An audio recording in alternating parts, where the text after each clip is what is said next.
Mga master, sa pagpasok ng 2024 ay mayroon pang isang napipintong tataas. Hindi po ito yung sahod ha. Ito po ay ang contribution para sa Pag-ibig Fund. At ito nga po mga master, hinihintay na lamang po ng Pag-ibig Fund ang confirmation ng Malacanang bago po sila mag-anunsyo nito sa publiko. Pero ito po ay captured na ng maraming news agencies, no, as early as end of November hanggang ngayong buwan ng Desyembre ay nabanggit na po talaga no ng Pag-ibig Fund na magtataas sila ng 100% doon sa contribution natin sa kanila. Ito po ay para sa mga may sahod na mahigit 10,000. Sigurado po na yung kasalukuyang pong 100 pesos na monthly na deduction natin sa Pag-ibig Fund ay magiging 200 pagdating ng 2024 kapag ma-implement na po nila ito. Tapos meron pang idadagdag na another 200 naman mula sa atin pong employer. So from 200 pesos monthly, magiging 400 na yung ating monthly contribution sa Pag-ibig Fund. 400 yan, 200 mula sa sahod, 200 mula sa employer. So ito po mga master, ayon po sa mga nababasa natin, although wala pa po akong personal na nakita na guidelines or memo for this, pero ito ay kinumpirma na po kasi ng Pag-ibig Fund. Ang pagtaas pala ay noon pa sana dapat taong 2021. Pero dahil nga nagkaroon po tayo ng pandemic, yung COVID-19, kaya hindi po siya natuloy. Palaging nasususpend, kaya possible siya na magiging epektibo na pagdating ng January 2024. Paano po siya tataas, no? At bakit sinabi po natin na apektado yung mga 10,000 pesos pataas ng sahod?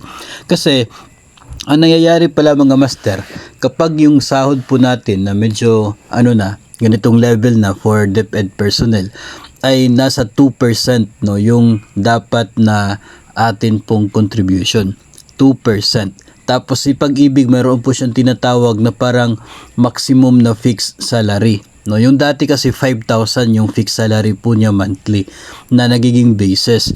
Kaya 5,000 na fixed salary, 2% po, kaya 100 yung contribution natin sa kanila. Pagdating po dito, ngayong 2024, ang proposal, hindi po tataasan yung 2%, kundi yung maximum na fixed salary from 5,000 magiging 10,000 na. So, kung ang sahod mo ay lagpas 10,000, so dito tayo sa 10,000 mag-base. 2% ng 10,000, kaya magiging 200. Kung ang sahod mo naman ay 5,000, edi 100 lamang yung magiging contribution mo, no, pagdating ng January 2024, walang magbabago. Kung 8,000, so 2% ng 8,000, that is 160. Pero kung lagpas sa 10,000 pataas, doon po nakabase sa 10,000 pesos na halaga. 2% nun, kaya magiging 200. Yun daw po yung mangyayari pagdating ng January 2024, no, doon po sa nabasa natin ay tanging yung nag-inform na po sila, no, nag-inform na sila sa Malacanang, then yung confirmation na lamang ng Pangulo yung hinihintay, saka po sila mag-a-announce. So aprobado na ito ng board ng Pag-ibig Fund ang napipintong pagtaas ng contribution. Personal ko pong opinion dito mga master ay hindi naman po siguro problema, no, kung ganun po yung mangyayari. Kasi itong Pag-ibig Fund mga master ay isa po itong uri ng savings.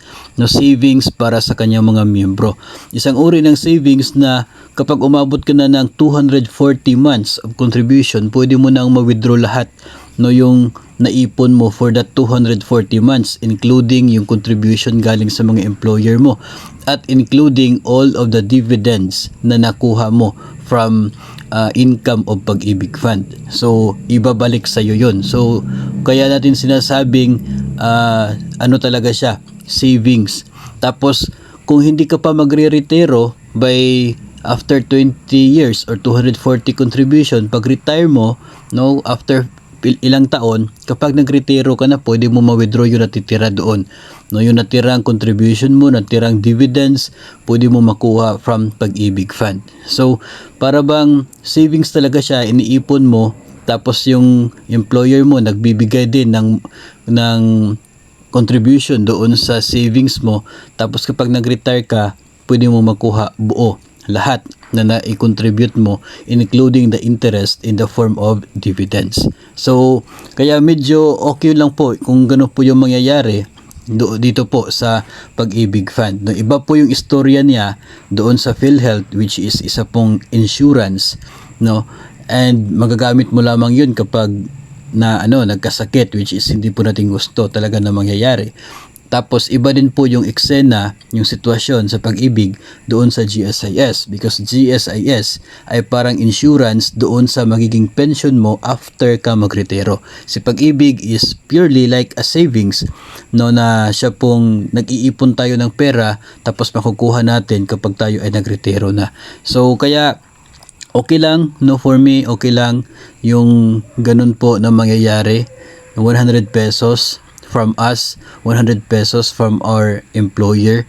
So, doble, no, yung mangyayari niyan. Magiging 400 na monthly yung contribution natin sa Pag-ibig Fund total.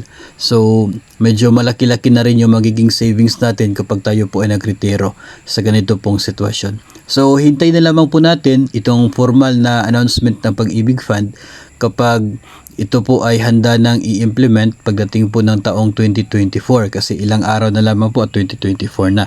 No, ito po ay naibalita ng iba't ibang news agencies noon pa man pong katapusan ng November hanggang ngayon pong early December, at maging sa PTV ay naibalita din po ito.